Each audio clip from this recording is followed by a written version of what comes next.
Liberty के बारे में मार्क्स और अदर मार्क्सिस्ट फिलोसफर्स का क्या कहना है, उसको हम आज की वीडियो में डिस्कस करेंगे। पहले मार्क्स के कुछ थोड़ी सी बेसिक बातें पता होनी चाहिए मार्क्सिस्ट व्यू जानने के लिए। मार्क्स का ये मानना था कि दुनिया दो वर्गों में बटी हुई है, हमेशा से बटी रही है, एक अमीर वर्ग एक गरीब वर्ग, जिसको अलग अलग टाइम पे अलग अलग नाम दिया गया, कभी मालिक और मजदूर, कभी सामंत और किसान, और कभी बुर्जुआ और सर्वहारा कैपिटलिस्ट सिस्टम में। तो एक वर्ग दूसरे वर्ग का शोषण करता है, समाज में बड़े पैमाने पर असमानता है, अमीर वर्ग द्वारा या फिर शासक वर्ग द्वारा शासित वर्ग का एक्सप्लॉयटेशन किया जाता है, शोषण किया जाता है। तो इन मान्यताओं के आधार पर दो तीन बेसिक एजम्पशंस, दो तीन बेसिक रिकमेंडेशन लिबर्टी के बारे में इस अप्रोच की हैं। वो एक तो ये कि एक कैपिटलिस्ट सोसाइटी जहाँ इनइक्वलिटी बहुत ज़्यादा, सोशल इनइक्वलिटी बहुत ज़्यादा, वहाँ लिबर्टी मिल ही नहीं सकती, खासकर उस बड़े वर्ग को, या जो प्रोलिटेरिएट क्लास है या सर्वहारा वर्ग है, उसको आज़ादी, स्वतंत्रता नहीं मिल सकती, लिबर्टी नहीं मिल सकती। तो इसके लिए पहले सोशल और इकोनॉमिक इनइक्वलिटी दूर होनी चाहिए, और ये कैपिटलिस्ट सिस्टम में नहीं हो सकती। तो दूसरी इनकी सजेशन ये है कि कैपिटलिस्ट सिस्टम में कभी हो ही नहीं सकते। अगर लिबर्टी देनी है सभी व्यक्तियों को, समाज के सभी वर्गों को, तो आपको कैपिटलिज्म ख़त्म करना होगा। एक ये बात, अपनी सारी बातें ये इकोनॉमिक बेस पर करता है। मार्क्सिस्ट अप्रोच का ये मानना है कि जब तक व्यक्ति की इकोनॉमिक नीड्स पूरी नहीं होंगी तब तक उसको किसी भी चीज़ का कोई महत्व नहीं होगा, न अधिकारों का महत्व रहेगा उसके लिए, न स्वतंत्रता का, न समानता का। तो सबसे पहले उसकी आर्थिक आवश्यकताएं पूरी होनी चाहिए। तो जो अलग अलग कॉन्सेप्ट लास्की ने भी दिए थे, इंडिविजुअल लिबर्टी, पॉलिटिकल लिबर्टी और इकोनॉमिक लिबर्टी, तो इस अप्रोच का ये मानना है कि जब तक इकोनॉमिक लिबर्टी नहीं मिलेगी, जब तक इंडिविजुअल लिबर्टी और पॉलिटिकल लिबर्टी का कोई महत्व नहीं रहेगा। जो लिबरल थिंकर्स रहे हैं या लिबर्टेरियन थिंकर्स रहे हैं, उन्हें फोकस इंडिविजुअल लिबर्टी और पॉलिटिकल लिबर्टी या सिविल लिबर्टी पर ज़्यादा दिया है। लेकिन मार्क्सिस्ट अप्रोच इकोनॉमिक लिबर्टी या इकट्ठा करके देखते तो सोशियो इकोनॉमिक लिबर्टी पर ज़्यादा फोकस करती है, उसके बाद इंडिविजुअल और सिविल लिबर्टीज़ को महत्व देती है। तो सबसे पहले इसकी बेसिक देख लेते हैं। मार्क्सिस्ट व्यू क्या कहता है, वही बात है। पहले तो economic freedom as a necessary condition for political freedom. Political freedom तभी मिलेगी जब इकोनॉमिक फ्रीडम होगी। इकोनॉमिक फ्रीडम का मतलब ये है कि उसकी बेसिक आर्थिक आवश्यकताएं, जैसे रोटी, कपड़ा और मकान की उसकी बेसिक आवश्यकता है, स्वास्थ्य सुविधाएं, शिक्षा सुविधा, जो एक बेसिक नीड्स, एक ह्यूमन को एक डिग्निफाई लाइफ जीने के लिए जो आवश्यक होती हैं, उनको बेसिक नीड्स हैं, वो उसकी पूरी होनी चाहिए। उसको गरीबी से मुक्ति होनी चाहिए, उसको अभाव से मुक्ति होनी चाहिए। उसके बाद ही पॉलिटिकल फ्रीडम या सिविल फ्रीडम या फिर इंडिविजुअल फ्रीडम मायने रखती हैं। Individual can not be truly free in a society that is based on exploitation and inequality. जैसे कि मैंने बताया है कि जो सोसाइटी एक्सप्लॉयटेशन पर बेस्ड होगी, जैसे उसने आज के जो कैपिटलिस्ट सिस्टम को कहा है कि ये एक्सप्लॉयटेशन पर बेस्ड है, तो उसको कहा कि जब तक वो रहेगा, एक्सप्लॉयटेशन रहेगा या समाज में इनइक्वलिटी रहेगी, समाज दो वर्गों में बटा रहेगा, एक अमीर वर्ग एक गरीब वर्ग, जिसको उसने कैपिटलिस्ट सिस्टम में प्रोलिटेरिएट और कैपिटलिस्ट कहा है। एक तो जो उत्पादन के संसाधनों पर इसका कंट्रोल है, जिसका कंट्रोल नहीं है। तो इनइक्वलिटी रहेगी और एक्सप्लॉयटेशन होगा, तब तक स्वतंत्रता नहीं मिल सकती। और ये आगे फिर वही बात है, कैपिटलिज्म में individual are not truly free because they are subject to the power of capitalist class. जो कैपिटलिस्ट क्लास के एक सब्जेक्ट के रूप में वो लोग रहते हैं, उनके अधीन रहते हैं, जो उत्पादन के सारे साधनों पर कंट्रोल करता है और एक्सप्लॉयटेशन का, जो वर्कर्स का, उनका एक्सप्लॉयट करता है। तो ये इसने कहा कि कैपिटलिज्म ख़त्म होना चाहिए, एक्सप्लॉयटेशन तभी ख़त्म होगा, इनइक्वलिटी ख़त्म होगी, और फिर इकोनॉमिक फ्रीडम मिलने के बाद या इकोनॉमिक नीड्स उसकी पूरी होने के बाद ही उसको और तरह की स्वतंत्रता उसके लिए मायने रखती हैं। और इसका जो आस्पेक्ट है द आइडिया बर्लिन का, देखें नेगेटिव पॉजिटिव वाला कॉन्सेप्ट, तो ये पॉजिटिव लिबर्टी का समर्थक ये मार्क्सिस्ट विचारक जितने हो सारे रहे हैं। तो सबसे पहले तो मार्क्स के ही विचार इसको महत्वपूर्ण हैं। एक तो उसकी एक मैन्युस्क्रिप्ट मिली थी जो उसने लिखी तो बहुत पहले थी, ये यंग मार्क्स की, यानी कि जो उसकी क्लासिकल मार्क्सिज्म जो है, जो इकोनॉमिक बेस पर उसने एनालिसिस किया कैपिटलिज्म का, उससे पहले उसने माना जाता है ये मैन्युस्क्रिप्ट लिखी थी, जो 1920 के दशक में पता चला उनके बारे में, फिर उसको पढ़ा गया। तो उसने कैपिटलिज्म की तो आलोचना यहाँ भी की थी, लेकिन उसने यहाँ पर मानवीय आधार पर की थी कि ह्यूमैनिटेरियन बेसिस पर, जैसे कि यहाँ पर जो थ्योरी ऑफ एलिनिएशन थ्योरी आती है, अलगाव का सिद्धांत जो आता, जो कहता कि कैपिटलिज्म की वजह से, पूंजीवाद की वजह से व्यक्ति अपने परिवार से अलग हो जाता है, अपने प्रोडक्ट से अलग हो जाता है, प्रकृति से अलग हो जाता है, अपने साथियों से अलग हो जाता है, और फिर अंत में अपने आप से भी उसका अलगाव हो जाता है। इसलिए कैपिटलिज्म मनुष्य के लिए या मानव जाति के लिए बहुत खतरनाक है। उसके लिए उसका एक्सप्लॉयटेशन होता है, वो अपना जीवन नहीं जी पाता है, सेल्फ रियलाइजेशन वो नहीं कर पाता। तो इस आधार पर उसने कैपिटलिज्म की आलोचना की थी। और इसके अलावा फिर उसने वही बात है कि elimination of exploitation and meet necessity की उसकी आवश्यकताएं पूरी होनी चाहिए और एक्सप्लॉयटेशन का अंत होना चाहिए, ख़त्म होना चाहिए, तभी लिबर्टी हो सकती है। उसने कहा था कि true liberty could not be achieved through the abolition of could only be achieved through the abolition of capitalism. सिर्फ कैपिटलिज्म को ख़त्म करके ही लिबर्टी प्राप्त की जा सकती है, और ये लिबर्टी पॉसिबल एक सोशलिस्ट सोसाइटी में है, जिसकी कल्पना मार्क्स ने की थी, जो सभी का कॉमन प्रॉपर्टी होगी, जहाँ पर प्राइवेट प्रॉपर्टी नहीं होगी। और जो दो कॉन्सेप्ट है, एक्सरसाइज कॉन्सेप्ट और अपॉर्चुनिटी कॉन्सेप्ट, जो कि चार्ल्स टेलर ने दिए थे, तो जिस वाले कॉन्सेप्ट पर ये फोकस करता है, एक्सरसाइज कॉन्सेप्ट पर करता है।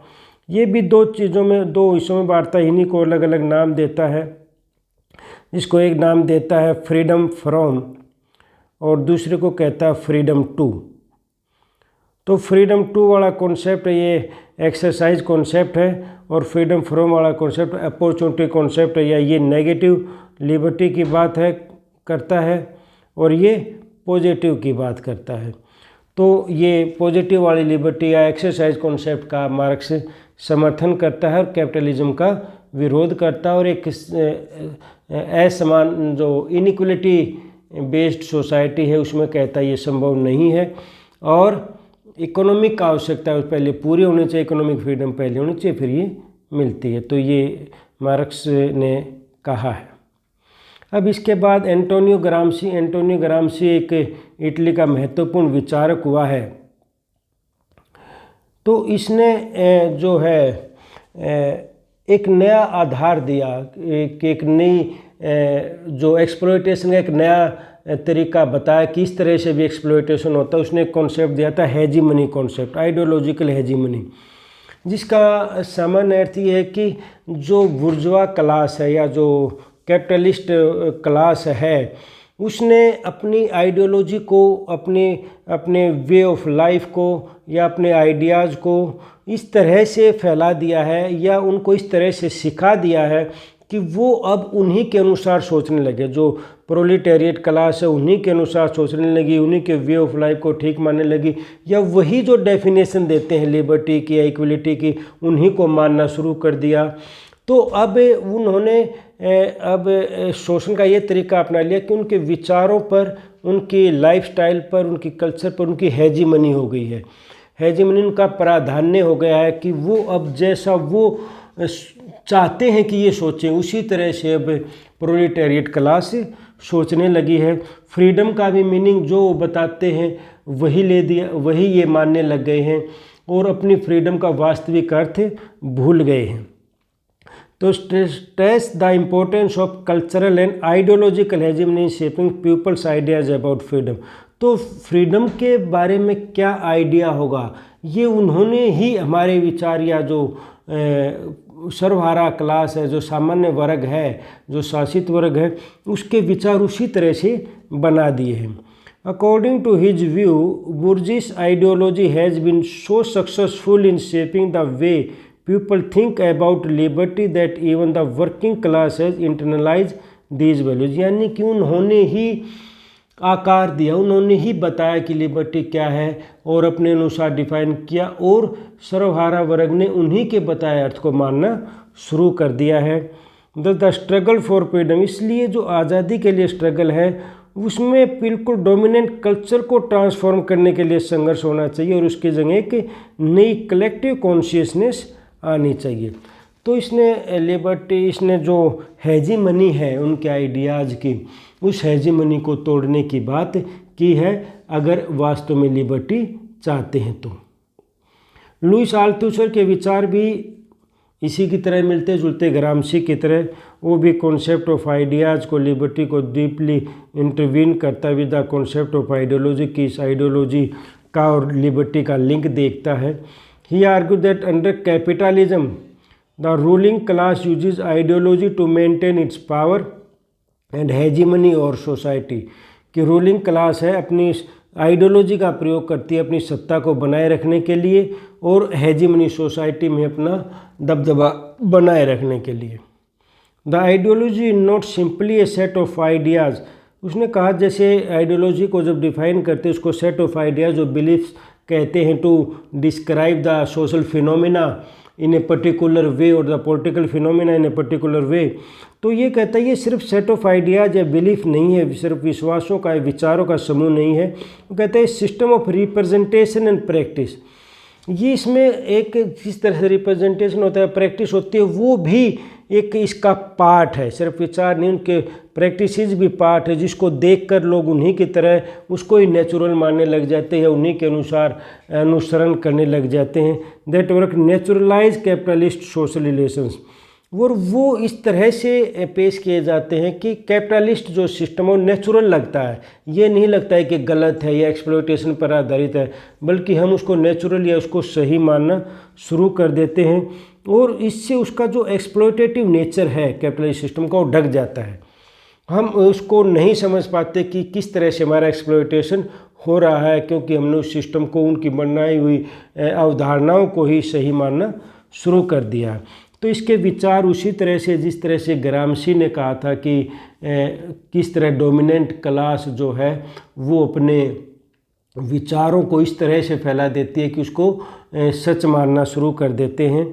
The dominant ideas and beliefs in society are shaped by the ruling class, यानी कि जो आइडियाज़ हैं, जो विश्वास है, उनको आकार किसने दिया, बनाया किसने, रूलिंग क्लास ने। किस लिए बनाया, serve to maintain their power and dominance, ताकि उनकी अपनी पावर, अपनी सत्ता बनी रहे और अपना डोमिनेंस सोसाइटी पर या लोगों पर बना रहे। अब हर्बर्ट मार्क्यूजे ने एक दो किताबें उसकी याद रखनी चाहिए जो पूछी जा सकती है। तो वन डायमेंशनल मैन, अगर इसका पूरा नाम हो तो the study in the ideology of advance industrial society, और एक हीरोज एंड सिविलाइजेशन। तो ये दो किताबें उसकी महत्वपूर्ण है, ये बहुत महत्वपूर्ण है। कभी ये कॉन्सेप्ट सीधा भी पूछा जाता है कि वन डायमेंशनल मैन क्या है। तो उसने भी मार्क्स की तरह, कार्ल मार्क्स की तरह ही कैपिटलिज्म को ह्यूमैनिटेरियन बेस पे क्रिटिसाइज किया है, तो मानवता के आधार पर। तो उसने कहता है कि आज के कैपिटलिज्म ने क्या कर दिया कि इंडिविजुअल को एक कंज्यूमर बना दिया, एक उपभोक्ता बना दिया है। हमने, जैसे कि हम अपने जीवन में भी महसूस करते हैं, हमने अपने जीवन को लक्ष्य क्या बना लिया कि हम एक बड़ी गाड़ी खरीदेंगे, एक महंगा फ़ोन खरीदेंगे या अच्छे कपड़े खरीदेंगे। हम एक कंज्यूमर की तरह सोचने लगे और उन्हीं चीज़ों में हम ये मानने लगे यही ज़िंदगी का लक्ष्य है और यही ज़िंदगी को, यही हमें खुशी दे सकता है। जबकि जो हमारे भी शास्त्रों में लिखा कि मनुष्य के जीवन का ये उद्देश्य नहीं है चीज़ों का उपभोग करना। मनुष्य के जीवन का मुख्य उद्देश्य सेल्फ रियलाइजेशन है, आत्म मुक्ति हो सकता है। तो वो मनुष्य के जीवन के और बहुत से उद्देश्य हो सकते हैं, भाई समाज में सोशल वर्क करना या समाज के उत्थान के लिए काम करना, वो जो काम है।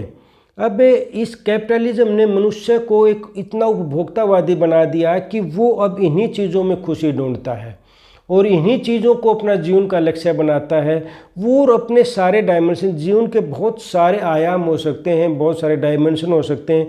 तो मार्क्यूजे का ये कहना है कि वो सारे डायमेंशन कैपिटलिज्म ने भुला दिए हैं और सिर्फ एक डायमेंशन छोड़ दिया है कि कंज्यूमर बनना या कंज्यूमर की तरह व्यवहार करना और चीज़ों को खरीदना और बाज़ार की चीज़ों को खरीदने में ही अपने आप को लगाए रखना हमेशा, और उन्हीं आवश्यकताओं को पूरा करने में लगे रहना। इसीलिए कहता है कि वन डायमेंशनल मैन, दो चीज़ें महत्वपूर्ण। एक तो इसने कही कि वन डायमेंशनल मैन हो गया, उसके एक ही डायमेंशन उसका छोड़ दिया आइडियोलॉजी ने, इसने कैपिटलिज्म ने।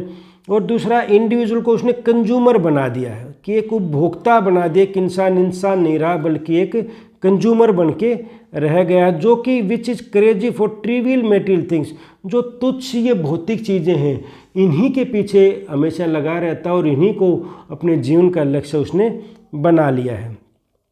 इन capitalism individual equates liberty with the fulfilment of these material desire. तो कैपिटलिज्म ने, व्यक्ति ने स्वतंत्रता का मतलब ये ले लिया, अगर वो जितनी ज़्यादा मेटीरियल डिज़ायर को पूरी कर पाता है या पूरी कर लेता है उतना ही ज़्यादा वो स्वतंत्र है। तो स्वतंत्रता के वो बहुत सारे आयाम, सेल्फ रियलाइजेशन वगैरह, जो कि वास्तविक, इसने मार्क्यूजे ने कहा कि जो वास्तविक स्वतंत्रता वो सेल्फ रियलाइजेशन है, जो सेल्फ फ्रीडम है, उस लक्ष्य को छोड़ दिया, उसको स्वतंत्रता भूल ही गया कि वो भी स्वतंत्रता का वही वो होनी चाहिए जो कि असली अर्थ है।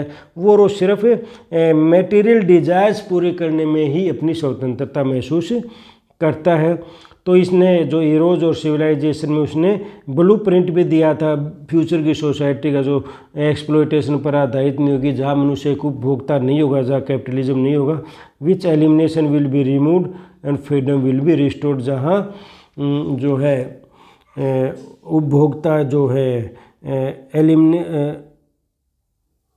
एलिमिनेशन, ब्लूप्रिंट वेयर एलिमिनेशन या एक्सप्लॉयटेशन आएगा, एक्सप्लॉयटेशन विल बी रिमूव्ड, जहाँ एक्सप्लॉयटेशन समाप्त हो जाएगा, नहीं होगा कोई भी, और फ्रीडम को दोबारा से इस्टेब्लिश किया जाएगा, जहाँ कंज्यूमर न रह के व्यक्ति अपने सेल्फ रियलाइजेशन पर फोकस करेगा और वही उसके लिए स्वतंत्रता होगी। तो ये मार्क्सिस्ट के 2-3 विचारकों को हमने बताया, जो मार्क्सिस्ट मानते हैं कि लिबर्टी क्या है और कैसे होनी चाहिए और कैसे प्राप्त की जा सकती है। धन्यवाद।